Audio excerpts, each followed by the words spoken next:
Pagar itu katanya KKP barang bukti. Ya.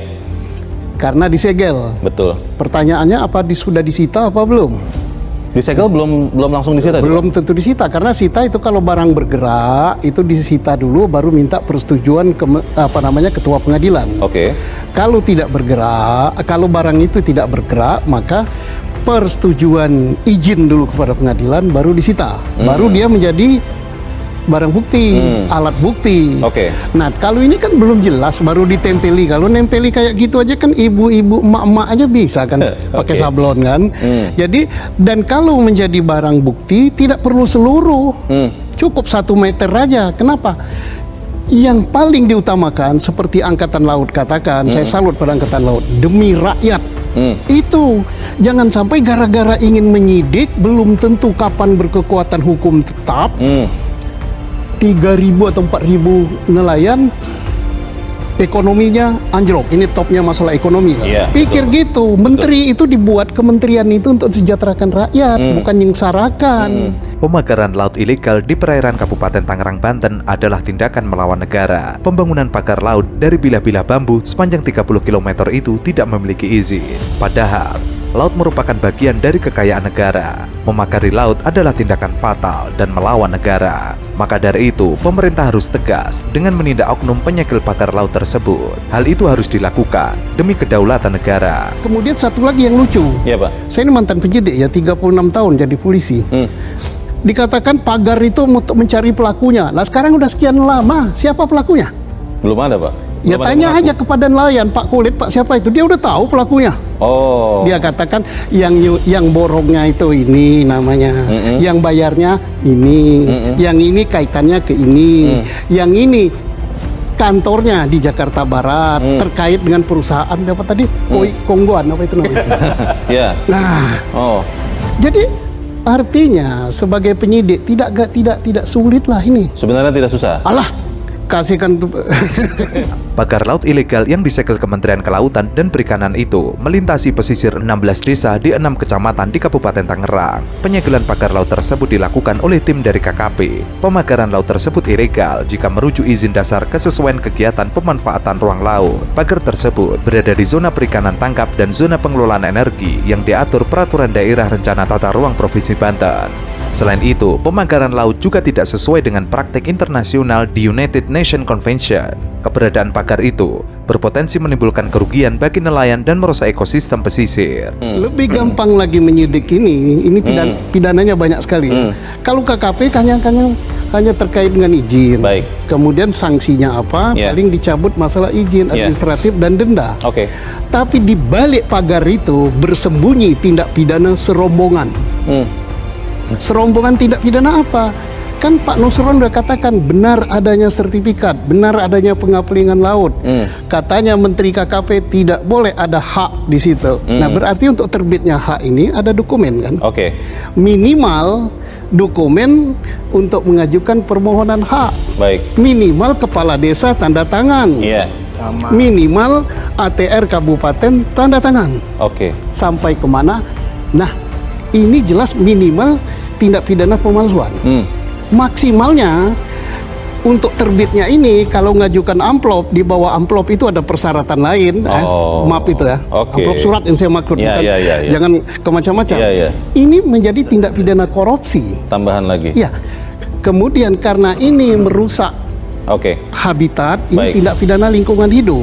Ya. Ini bisa kena tindak pidana pelayaran. Sekian dugaan pelanggaran ini, Pak Susno, yang harusnya mengusut nanti KKP atau polisi, Pak? KKP hanya masalah izin. Kalau masalah pidana itu KPK harus masuk, KPK bisa masuk. Jaksa Agung atau Kejaksaan masuk, Baik. kemudian polisi Oke. masuk. Karena di sini ada pemalsuan, ada apa-apa. Tidak harus dilaporkan ya? Nggak ada. Kalau melaporkan itu kan delik aduan, Bukan baru delik perlu aduan. ada pengaduan. Ini Oke. bukan aduan, ini bukan perzinaan ini. Baik. Jangankan 200 sekian puluh sertifikat itu dibatalkan karena cacat, karena faktor melanggar hukum, satu saja cukup gitu. Ya, apalagi tadi sudah 51. Karena itu pasti alas haknya adalah surat-surat atau dokumen palsu. Mengapa dokumen palsu? Ya jelas nggak mungkin punya tanah di situ dan sebagainya. Jadi berpatokan kepada pembatalan yang dilakukan oleh Kementerian ATR BPN, entah satu sertifikat, syukur kalau semuanya itu sudah bisa dijadikan sebagai salah satu alat bukti bahwa telah terjadi tindak pidana pemalsuan. Kalau pemalsuan itu diikuti dengan tindak pidana suap, maka itu menjadi tindak pidana korupsi. Sekarang siapa pelakunya?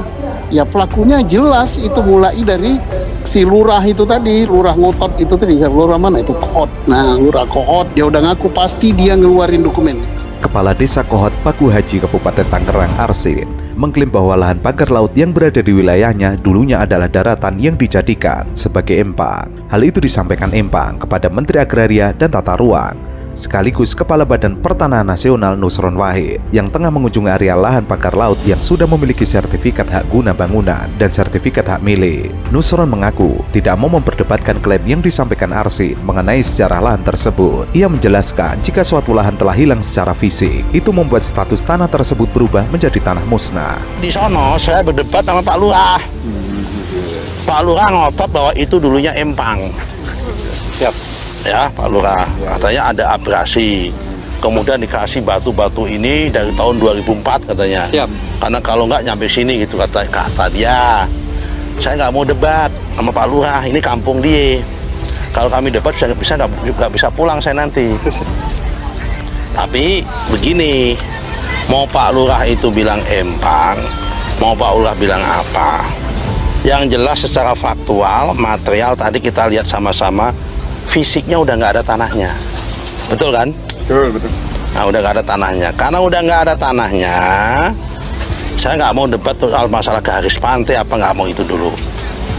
Itu toh kalau dulunya empang, kalau yang di sono tadi karena udah nggak ada fisiknya, maka itu masuk kategori tanah musnah. Ya kalau masuk kategori tanah musnah, otomatis hak apapun di situ hilang. Hak milik juga hilang, hak guna bangunan juga hilang. Kenapa? Barangnya udah nggak ada, gimana ada haknya? Oke? Kecuali kalau ada barangnya. Arsin terus-menerus menolak memberikan keterangan kepada awak media usai menemui Nusron. Setidaknya dia 3 kali menghindari kejaran wartawan. Insiden pertama terjadi usai Nusron melakukan sesi tanya-jawab dengan awak media. Ketika hendak dimintai keterangan soal pernyataannya yang menyebut lahan pagar laut dulunya empang, Arsin lalu menghindar dengan alasan sedang buru-buru untuk melaksanakan sholat Jumat. Saat itu Arsin yang mengenakan batik berwarna ungu dan kopiah hitam dikawal ketat oleh sekelompok pria yang diduga pengawal pribadinya. Awak media mencoba mengikuti Arsin hingga ke area parkir, tetapi dihadang oleh 5 pria yang mendampingi sang kepala desa. Momen serupa juga terjadi usai Arsin melaksanakan sholat Jumat di Masjid Abdul Muin Paku Haji. Sejumlah awak media yang sudah menunggu Arsin selesai ibadah kembali tidak mendapatkan kesempatan wawancara. Arsin menghindar dan meninggalkan lokasi tanpa memberikan keterangan apapun kepada para pencari berita. Ketika beberapa wartawan mencoba mengejarnya, sejumlah pengawal Arsin lagi-lagi melakukan pengadangan sehingga membuat kades pergi dengan leluasa. Kemudian siapa lagi? Usut saja siapa yang nerima. Ya, yang nerima misalnya Agung Sedayu dengan anak perusahaan Intan Agung Makmur. Ya nggak mungkin lah nenek moyangnya punya tanah di situ. Kalau nggak mungkin nenek moyangnya punya tanah, dia pasti beli. Belinya pasti nggak beres. Notarisnya pasti kena juga itu. Nah, jadi udah gampang usutnya. Usut saja bisa dari dokumennya ATR, kemudian bisa juga dari mulai siapa yang memagari itu, siapa yang membayar, siapa yang nyuruh, duitnya dari siapa, kemudian terkait dengan perusahaan apa. Sudah terang benderang ini, seperti makan siang pakai lampu petromak, terang sekali.